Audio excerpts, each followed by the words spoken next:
उससे ज्यादा इंपॉर्टेंट चीज ये है कि पाकिस्तान की इस हार का जिम्मेदार कौन है। क्या वो सिर्फ बाबर आजम है?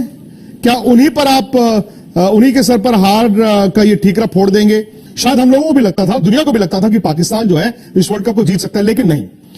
एशिया कप में इस बात का इल्म हो गया था कि ये टीम में इतना दम नहीं है। शायद ये सेमीफाइनल तक जाने वाली टीम थी, लेकिन ये वर्ल्ड कप जीतने वाली टीम नहीं थी। और पाकिस्तान का दुश्मन खुद पाकिस्तान था, क्योंकि वो नूरा कुश्ती लड़ते रहे। जब आप नूरा कुश्ती लड़ते हैं तो आपको यह अंदाजा नहीं होता कि सामने वाला पहलवान कितना मजबूत है। और जब आपको वालेकुम फ्रेंड्स, मिस्टर क्रिकेट पर खुशामदीद। दोस्तों, इस चैनल पर आपको वर्ल्ड कप 2023 के बारे में क्रिकेट एक्सपर्ट की ओपिनियन देखने को मिलेंगी। तो चलते हैं, सुनते हैं। उससे ज्यादा इंपॉर्टेंट चीज ये है कि पाकिस्तान की इस हार का जिम्मेदार कौन है। क्या वो सिर्फ बाबर आजम है? क्या उन्हीं पर आप उन्हीं के सर पर हार का ये ठीकरा फोड़ देंगे? लेकिन मेरा यह भी अभी मानना है कि सिर्फ बाबर आजम की कप्तानी से ये वर्ल्ड कप नहीं हारे हैं। वर्ल्ड कप कैंपेन खत्म हो गया है। एक इंग्लैंड है, एक पाकिस्तान है। दोनों घर जाएंगे। हवाई जहाज की जो यात्रा है बड़ी लंबी होगी। खिलाड़ियों को इंडिविजुअली सोचना होगा अपने घर जाएं या फिर 2-3 दिन कहीं पर आराम से रुक कर छिप कर जाया जाए, क्योंकि इंग्लैंड ने तो इतना जबरदस्त अंडर परफॉर्म किया है। डिफेंडिंग चैंपियन कहां पर फिनिश किया। किस्मत अच्छी है कि इंग्लैंड चैंपियंस ट्रॉफी क्वालिफाई कर गया। लेकिन पाकिस्तान में तो लोग इंतजार कर रहे हैं कि ये टीम कब आएगी, क्योंकि वहां पर तो वर्ल्ड कप शुरू होते ही इस टीम का क्रिटिसिज्म ऐसा शुरू हो गया था, कप्तान बदल दो, खिलाड़ी बदल दो, ये बदल दो, वो बदल दो। लेकिन हकीकत यह है कि पाकिस्तान तैयार नहीं था। पाकिस्तान इस वर्ल्ड कप के लिए तैयार कतई नहीं था। शायद हम लोगों को भी लगता था, दुनिया को भी लगता था कि पाकिस्तान जो है इस वर्ल्ड कप को जीत सकता है, लेकिन नहीं। एशिया कप में इस बात का इल्म हो गया था कि ये टीम में इतना दम नहीं है। शायद ये सेमीफाइनल तक जाने वाली टीम थी, लेकिन ये वर्ल्ड कप जीतने वाली टीम नहीं थी। और पाकिस्तान का दुश्मन खुद पाकिस्तान था, क्योंकि वो नूरा कुश्ती लड़ते रहे। जब आप नूरा कुश्ती लड़ते हैं तो आपको यह अंदाजा नहीं होता कि सामने वाला पहलवान कितना मजबूत है। और जब आपको सामने वाला पहलवान दिखता है तो फिर आप डर के ही रहते हैं और उससे मुकाबला नहीं कर पाते। वो हल्की टीमों के साथ अपनी वनडे क्रिकेट खेल रहे थे। बड़ी टीम भी जब आती थी तो बड़ी टीम अपने खिलाड़ियों को आराम दे देती थी। तो आप ये नहीं समझ पाए कि दुनिया कहां है और ये नहीं समझ पाया पाकिस्तान की वो कहां है। दूसरी बात, इन्होंने इन मुकाबलों को इस्तेमाल भी नहीं किया जैसे बाकी टीमों ने किया। आप कभी रोटेट करते हैं, बड़े खिलाड़ी को आराम देते हैं, फिर 2 यंगस्टर्स को ट्राई करते हैं। भाई दुनिया कहती है पाकिस्तान ये क्या टीम लेकर आया, हम कहते हैं भाई यही तो उनके पास है, हमें तो नहीं पता इनके पास और कौन से खिलाड़ी है। इसलिए नहीं पता क्योंकि इन्होंने खिलाड़ियों को इस्तेमाल ही नहीं किया। हमें पता ही नहीं चलेगा कि कौन से खिलाड़ी में इंटरनेशनल क्रिकेट खेलने की कैपेबिलिटी थी और किसमें नहीं थी।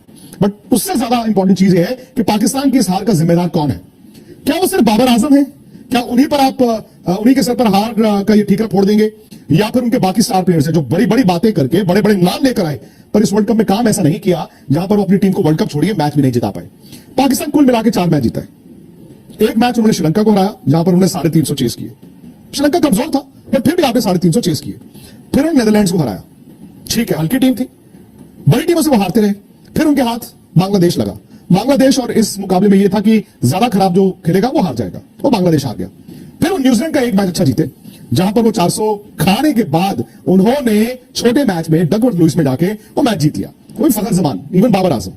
अब सवाल यह है कि वो इंग्लैंड के मैच में आए थे कि 287 रनों के मार्जिन से जीत रहा है। तब मूवमेंट इंग्लैंड ने टॉस जीता, कहा जी हम पहले बैटिंग कर रहे हैं। पाकिस्तान वहां पर खत्म हो चुका था। मैं पहले भी कहता था कि 287 रन छोड़िए, पाकिस्तान जीत तो ले, क्योंकि यह साफ था कि जब आपका कैंपेन इस तरह का चल रहा होता है तो आप बस दिन गिनते हैं कि चलो यार बस। और उनकी टीम बिखरी हुई थी।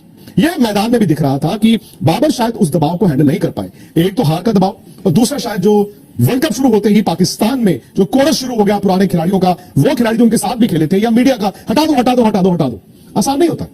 अब सवाल यह है कि बाबर ने रन बनाए 320। इस वर्ल्ड कप में वो टॉप 20 रन गेटर्स में नहीं है, जबकि उस वर्ल्ड कप में आए थे मुकाबला विराट कोहली का करने का कि विराट बेहतर या बाबर, डिबेट ये था। अब बाबर के लिए कप्तान के तौर पर, बैट्समैन के तौर पर ये वर्ल्ड कप बड़ा जरूरी था।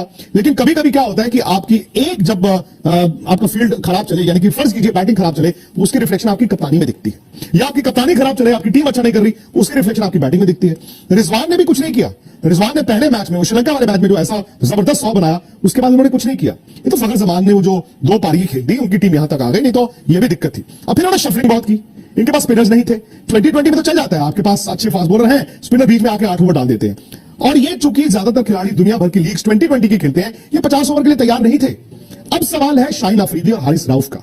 नसीम शाह जब बाहर हुए तो भाई ये कहा गया कि क्या होगा, ये तिकड़ी आई थी भाई। नसीम शाह, शाहीन अफरीदी, हारिस रऊफ इस वर्ल्ड कप में आए थे कि दुनिया में इस तरह की तिकड़ी नहीं है। हम लोगों ने भी गलती की थी, उनको ओवर एस्टिमेट कर लिया था।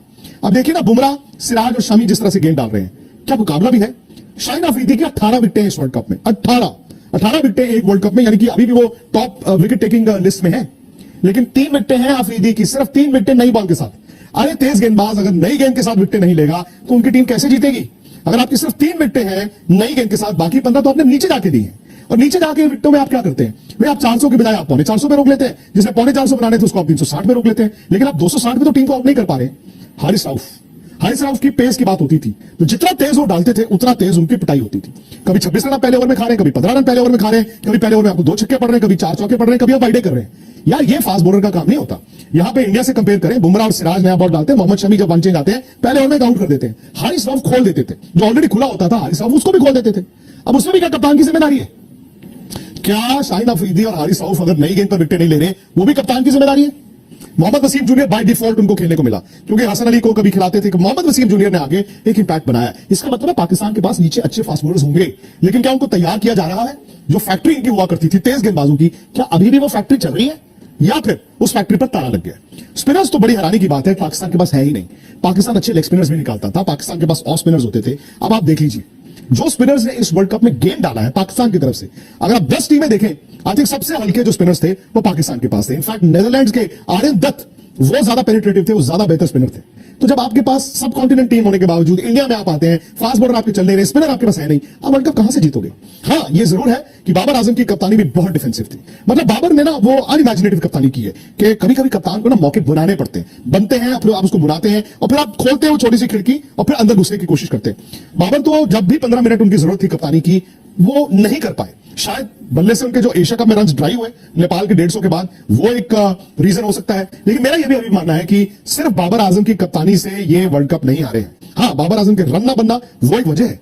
320 रन में 4 हाफ सेंचुरीज है, इसका मतलब वो उस तरह की बैटिंग नहीं कर पाए जहां पर उनकी टीम जीत सकती थी। रिजवान कभी वो 100 निकाल दे, कहां है रन? बाकी अब्दुल्ला शफीक प्रॉमिसिंग स्टार्ट, बिल्कुल फ्लॉप। इमामुल हक जो इस वर्ल्ड कप से पहले ये कह के आए थे कि पाकिस्तान की टीम से दुनिया डरती है, भाई उनको तो बीच वर्ल्ड कप में बाहर बिठाना पड़ा और उनको बाहर बिठा के फखर जमान ने आके रन बनाए हैं। तो पाकिस्तान के ना ऊपर से रन बनते थे, ना बीच में बनते थे और नीचे भी नहीं बनते थे।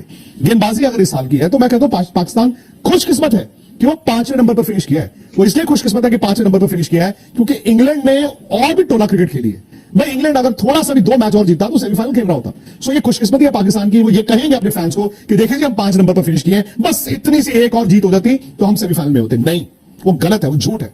ये टीम आखिरी 4 के लायक शायद थी, लेकिन एशिया कप में इस तरह डिरेल हुई कि एशिया में भी 4थे नंबर पर थी।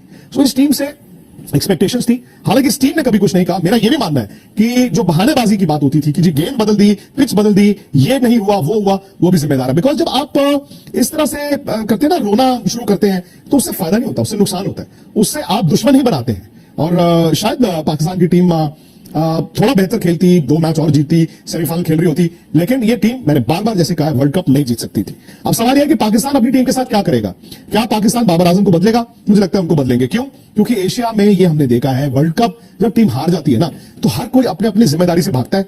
सबसे आसान तरीका होता है कुर्बानी चढ़ा दो किसकी? कप्तान की। भाई इसने सब गलत किया, भाई इसने टीम मांगी थी, इसने ये किया था, इसने वो किया था, सारा उस पर जिम्मेदारी डाल दो और बाकी जो है वो सब उस तरह से चलते रहेंगे। हकीकत यह है कि there system is not good enough.